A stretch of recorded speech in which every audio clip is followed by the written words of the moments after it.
안녕하세요. 우리가 산다는 것을 가만히 살펴보면요. 사실은 다 인간관계죠. 인간관계. 첫째, 남편과 아내의 인간관계. 부모와 자식의 인간관계. 이웃과 인간관계. 스승과 제자의 인간관계. 이런 인간관계가 이 사는 것의 어떤 면에서 보면 전부라고 할 수 있어요. 그런데 부처님의 말씀은 대부분 마음을 깨쳐라, 마음을 바로 써라, 욕심을 버려라 이런 얘기만 있지 이 인간관계를 어떻게 맺어야 되느냐 하는 이런 어떤 삶의 지혜에 대한 얘기는 없지 않느냐 이렇게 생각할 수가 있습니다. 그런데 그렇지 않습니다. 부처님의 말씀 중에는 이 세상에서 살아가는 소위 세속 사람들이 세상에 살면서 어떻게 인간관계를 맺어야 이 인간관계가 갈등으로 나타나지 않고 또 이것이 속박이 되지 않고 오히려 행복의 원천이 되는가 이런 것에 대한 부처님의 지침이 있습니다. 이것을 우리는 보통 육방예경이다 이렇게 불러요. 이런 가르침이 들어있는 경전을 어느 날 부처님께서 왕사성에 탁발을 나가셨어요. 탁발을 하셔서는 처소의 영축상으로 돌아오는 길이었습니다. 그런데 어떤 청년이 동쪽을 보고 절을 하고 서쪽을 보고 절을 하고 남쪽을 보고 절을 하고 북쪽을 보고 절을 하고 이렇게 아주 절을 열심히 하고 있어요. 그래서 부처님 지나가다가 너 지금 뭐 하고 있느냐? 예, 절하고 있습니다. 왜 절을 하느냐? 예, 저희 아버님이 돌아가시면서요. 저보고 이렇게 하라고 했습니다. 네가 어려운 일이 있거든 난 동을 보고 절을 하고 서를 보고 절을 하고 남을 보고 절을 하고 불을 보고 절을 하고 하늘을 보고 절을 하고 땅을 보고 절을 하라. 이렇게 일러주었습니다. 그래, 왜 그렇게 한다더냐? 그건 말씀 안 하셨어요. 저도 잘 모릅니다. 아무튼 이렇게 하면 좋다니까 이렇게 하고 있습니다. 그러니 부처님께서 그렇게 무턱대고 하는 것보다 더 좋은 법이 있다. 그러니까 이 청년이 어떻게 하는 건데요? 하고 물었어. 그래서 부처님께서 이 청년에게 동쪽은 부모와 자식의 관계다. 그러니 동쪽을 보고 네가 절을 할 때는 이런 마음으로 절을 해야 한다. 부모로서 자식에게 어떻게 할 것인가? 거기에는 5가지 길이 있다. 첫째는 자식을 아끼는 마음이 골수에 맺혀야 되고 자식을 잘 키워야 되고 교육을 잘 시켜야 되고 적당한 배필을 찾아서 결혼을 시켜야 되고 그리고 자립할 수 있도록 적당한 재산을 물려줘야 된다. 이렇게 부모가 자식을 잘 돌봐야 한다. 자식은 부모에게 어떻게 해야 되느냐? 언제나 부모의 뜻을 거슬리지 말아야 하고 부모가 하는 그 가업을 계승해야 하고 중요한 일이 있을 때마다 부모와 의논해서 결정을 해야 되고 부모의 그 가산을 탕진하지 않고 오히려 증잔시켜야 한다. 그리고 부모가 돌아가시면 부모를 위해서 좋은 세계에 나도록 전도를 해야 한다. 이렇게 얘기를 했더니 이 청년이 너무너무 기뻤어요. 자기는 뭣도 모르고 무턱대고 그냥 동쪽을 보고 절만 했는데 바로 동쪽으로 보고 절하는 게 이런 뜻이구나. 아, 부모는 자식에게 이렇게 해야 되는 거구나. 자식은 부모에게 이렇게 해야 되는 거구나. 이걸 알게 됐단 말이에요. 그러니까 청년이 다시 묻기를, 그러면 남쪽은 보고 절할 때는 무슨 뜻입니까? 그러니까 부처님께서 남쪽은 스승과 제자의 관계니라. 스승이 제자를 가르칠 때는 아끼고 사랑하고 바른 길로 인도하고 이렇게 5가지 바른 길로서 제자를 가르쳐야 하느니라. 또 제자는 스승에게 5가지로 스승을 공경해야 한다 이거야. 스승의 가르침을 잘 받아들이고 가르침에 어긋나지 않도록 하고 때에 따라서 스승에게 적당한 공양도 올려야 하고 이런 식으로 5가지로 이렇게 말씀을 하셨어요. 그래 듣고 보니까 참 그래 마땅히 스승이라면 이렇게 제자를 가르쳐야 한다. 마땅히 남의 제자가 됐다면 스승을 이렇게 공경해야 한다. 너무너무 기뻤어. 그러니까 부처님 말할 얘기도 없이 다 함께 또 알고 싶은 거예요. 이게 이제 부처님 가르침의 특징이에요. 제가 여러분께 이렇게 얘기하면 아이고 빨리 안 끝나나 이런 생각을 하게 되는데 이제 좀 그만하시지 이런 생각이 드는데 이 부처님의 법문을 듣는 사람들은 늘 듣는 게 즐거워. 그래서 이 금강경에도 뭐라 그래? 원효용문이라 그러죠. 기꺼이 듣기를 원합니다. 즐거이 듣기를 원합니다. 그래서 언제 끝나나 생각하는 게 아니라 끝날까 봐 오히려 아쉽고 두려운 그런 마음이란 말이에요. 그러니까 이 동쪽과 남쪽 얘기를 하니까 그럼 서쪽은요? 이게 알고 싶단 말이에요. 이 사람이 알고 싶어서 질문을 하면서 들으면 듣는 귀가 열려있기 때문에 속속 귀에 들어간단 말이에요. 듣기 싫어서 들으면 3번, 4번 들어도 지나면 무슨 얘기를 들었는지 기억도 안 나요. 그래서 서쪽은 남편과 아내의 관계다. 그러니까 남의 아내가 됐다면 남편을 어떻게 받들며 남의 남편이 됐다면 아내를 어떻게 잘 보호할 건가 사랑할 건가 이런 5가지 얘기. 요 2개만 딱 뽑아가지고 결혼식 할 때 제가 늘 하는 거예요. 제가 결혼식 주례법문을 했는데 많은 사람들이 주례법문 좋다고 그렇게 많이 읽고 편지도 보내고 하는데 제가 무슨 특별한 아이디어가 있겠습니까? 그죠? 그러니까 부처님의 제자로서 부처님의 말씀을 따서 그대로 한 거예요. 그러니까 아내를 맞아들이는 남편은 아내를 어떻게 사랑하고 보호할 것인가.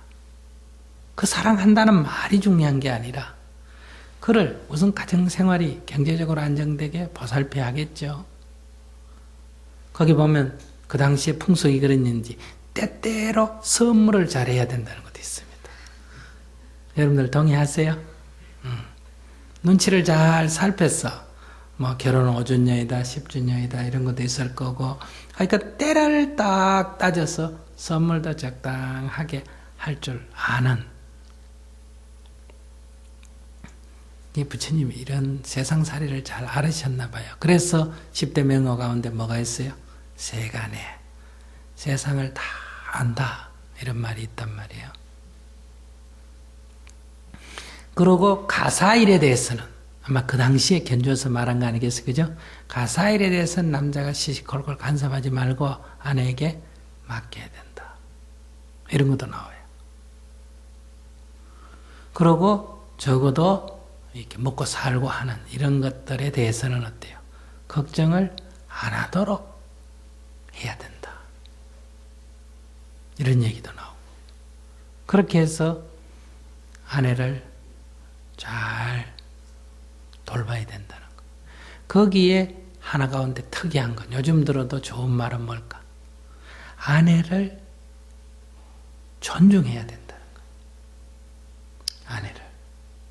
남편의 아내를 다 깎듯이 존중하라는 얘기도 나옵니다. 또 아내는 남편에게 어떻게 해야 되느냐? 늘 어떤 일이 있을 때 남편보다 자기가 한 발 뒤에 물러서는 마음을 내야 된다. 이런 것도 나와요. 요즘은 좀 안 맞나요? 그러니까 남편을 좀 앞세우고 얼굴은 남편이 받도록 좀 해주고 자기는 그냥 약간 한 발 물러나는, 그렇게 해서 남편의 위신을 세워주는 이런 얘기도 나와요. 요즘 시대는 좀 다르겠죠. 요즘은 얼굴을 같이 내야 되니까 안 그러면 앞서내든지. 그 다음에 가정생활에 있어서 남편이 걱정하지 않도록 집안을 잘 돌봐야 된다는, 그리고 그 가산을 아내가 이렇게 운용하면서 오히려 탕진하지 말고 이렇게 더 늘릴 수 있도록 이렇게 잘 가정을 꾸려나가야 된다는 얘기부터, 또 혹시나 남편의 명예에 누가 되지 않도록 이렇게 일종의 생활에 좀 청정한 생활을 해야 된다. 방탕한 생활을 하거나 함부로 해서 세상 사람의 입에 오르내리게 해서는 안 된다든지, 이런 이제 부부간의 얘기가 나오죠. 뭐 여기서 하나하나 다 자세하게 얘기할 수는 없습니다만은 아내와 남편이 어떻게 서로에게 해야 되는가, 이게 나옵니다. 그래서 여러분들 이 본문을 듣고는 꼭 육방예경을 읽어보셔야 돼요. 선생경이라고도 부릅니다. 왜냐하면 이 젊은 이름이 선생이기 때문에 선생경이다 이렇게도 불립니다. 그 다음에 이제 이 북쪽은 뭡니까? 여기는 친척간이에요.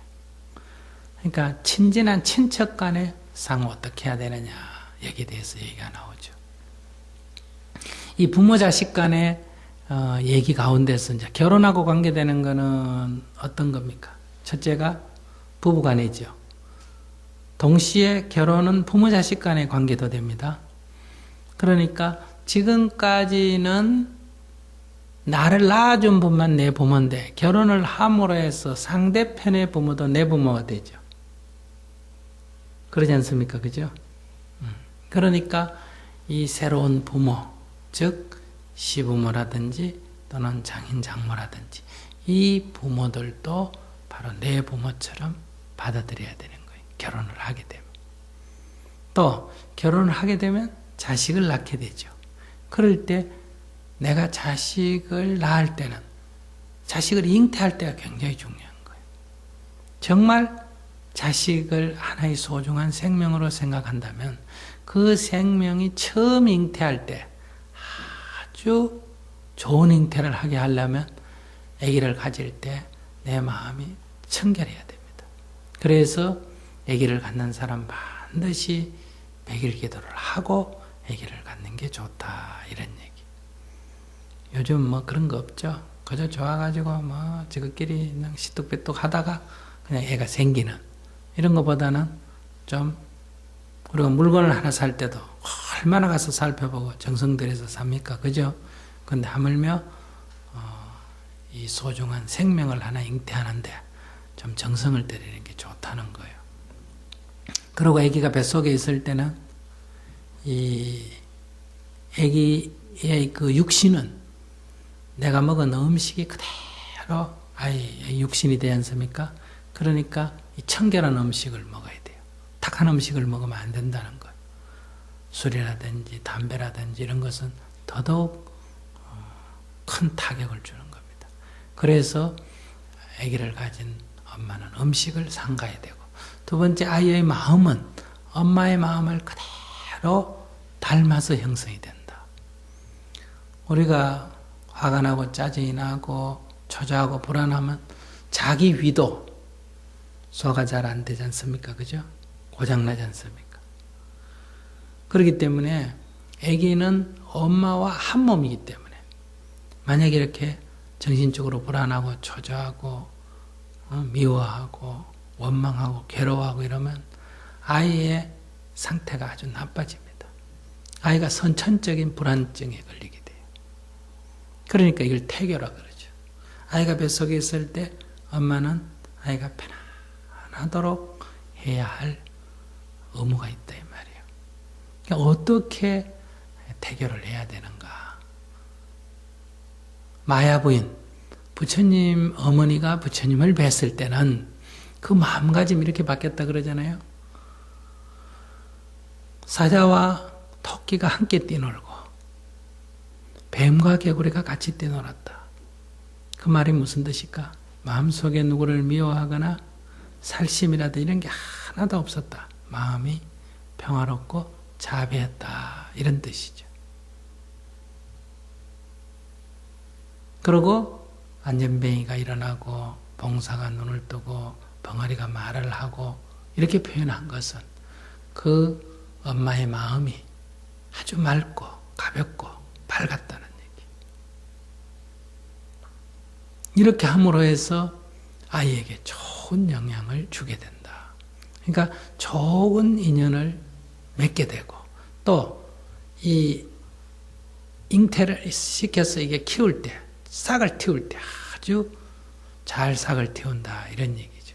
그 다음에 아기를 낳게 되면 그 다음에 잘 보살펴야 돼요. 이때는 마치 흰 종이를 붉은 물에다 집으면 붉은 색깔이 되고 파란 물감에다 집으면 파란 색깔이 되듯이 그냥 그대로 물든단 말이에요. 그 그대로 물들기 때문에 거기에 무엇을 경험하게 해주느냐, 무엇을 보게 하고 무엇을 듣게 하고 무엇을 냄새 맡게 하고 무엇을 맛보게 하고 무엇을 감촉하게 하느냐가 그대로 그 아이의 자아 형성이 된단 말이에요. 그런데 우리는 아기가 어릴 때 아기가 아무것도 모른다고 어때요? 부부가 다투고 악을 쓰고 이러죠. 그렇기 때문에 이 아이는 그런 환경 속에서 아주 자기도 모르는 어떤 불안증이 형성된단 말이에요. 이런 것들이 다 커서 아이의 정신적, 육체적 건강에 심대한 타격을 주는 거예요. 그러니까 이렇게 아이를 키울 때 어떻게 키워야 되느냐. 이런 것을 우리가 부처님의 말씀 속에서 여기저기에서 잘 찾아서 공부를 해야 됩니다. 가장 대표적인 게 다 있는 것은 아니지만 이 육방예경에 이런 인간관계에 대한 말씀이 있다 이 말이에요. 친족에게도 어떻게 해야 되는가 이런 것들이 여기 들어 있습니다. 그러니까 또 묻죠. 그러면 저 위로 보고 하는 건요. 하늘 보고 하는 뜻은 뭡니까? 그것은 사문. 그러니까 수행자들에게 어떻게 대해야 되는가? 수행자들을 우리가 어떻게 받들고 공양을 올리고 해야 되는가? 즉 정신적인 스승들, 이 청정한 수행자들에 대한 공경하는 태도가 우리 마음에 있어야 됩니다. 그런데 우리 대부분 그런 마음이 없을 때가 많죠. 또 아래는 왜 절을 합니까? 아래는 아랫사람을 말합니다. 그 당시에 같으면 하인이나 종을 말하는 거예요. 그러니까 주인으로서 하인에게 어떻게 자비롭게 잘 지도해야 되는가. 반대로 또 남의 하인이 된 사람은 주인을 어떻게 공경하고 섬겨야 되는가. 그러니까 옛날에는 그것이 신분으로 맺어졌지만 지금 같으면 어떻겠어요? 회사나 직장이나 모든 곳에서의 뭐가 될까? 상하관계라고 말할 수 있겠죠? 상하관계. 선배와 후배 이런 상하관계에서 아랫사람이 윗사람을 어떻게 섬기하는가, 윗사람은 아랫사람을 어떻게 보살펴야 하는가 이런 얘기. 요즘은 노동자와 자본가가 아주 대결을 해서 윗사람은 즉 돈 가진 사람은 사주는 노동자들에게 어쨌든 일은 많이 시키고 즉 노동 생산성은 높이고 임금은 적게 주고 그래야 이익이 남잖아. 그죠? 노동자는 어떻게 해야 된다. 가능하면 일을 적게 하고 월급은 많이 받아가고 그래야 되잖아요. 이래가 이게 대립을 한단 말이에요. 그런데 불자라면 이런 내용을 잘 아는 불자라면 조금만 현명하다 하면 어떻게 할 수 있을까? 내가 직장에 오래 다니려면 어떻게 해야 되느냐? 주인이 볼 때, 사업주가 볼 때 내가 그 회사에 있음으로 해서 이익이 돼야 갈라 그래도 가지 말라고 잡을 거 아니에요. 그죠? 그러면 내가 그 사람에게 이익을 많이 줘야 거기 오래 있을 수 있어. 즉, 내 노동 생산성은 1000인데 내가 받아가는 임금은 500 이하라면 그 사람은 날 잡아두겠어요? 내보내겠어요? 잡아두겠지. 그것이 내 임금이 착취되는 게 아니고 그것이 내가 안정된 직장을 확보하는 방법. 반대로 회사를 운영하는 사람은 노동자에게 어떻게 해야 되는가?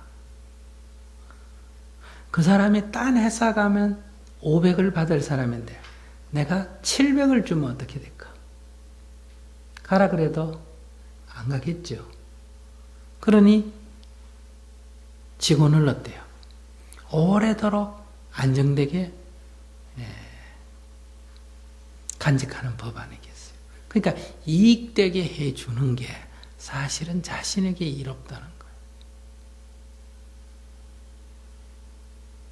이것이 우리들의 인간관계라는 거예요. 내가 있음으로 해서 그에게 이루어야 돼. 그래야 이 인간관계가 오래 유지되는 거예요. 근데 우리는 인간관계에서 언제나 이익을 보려고 그런단 말이에요. 내가 이익을 봤다고 생각하면 그는 어떤 생각이 듭니까? 손해를 봤다는 생각이 들 거 아니겠어요? 그죠? 그러니까 그 인간관계가 오래 못 간다는 거예요. 그래서 우리는 인간관계를 맺을 때 어디서나 내가 있음으로 해서 상대편에게 이익이 된다, 도움이 된다 하는 일을 해야 돼. 그럴 때 이 인간관계는 오래가게 되고 좋은 인간관계가 된다. 바로 이러한 내용을 담아서 절을 해야 그게 의미가 있지. 그냥 무턱대어 놓고 동서남북으로 절만 한다고 되는 게 아니다. 얘기. 그러면 이제 이런 질문을 할 거예요. 그럼 동쪽이 진짜 부모하고 자식입니까? 이렇게 묻는 사람이 있다면 부처님의 법을 잘 모르는 사람이에요. 부처님은 동서남북을 얘기하는 게 아니죠. 이 사람이 동서남북을 얘기하고 있으니까 어때요? 야, 동서남북 그렇게 잘할 필요가 없어 임마. 아무것도 없어 거기는.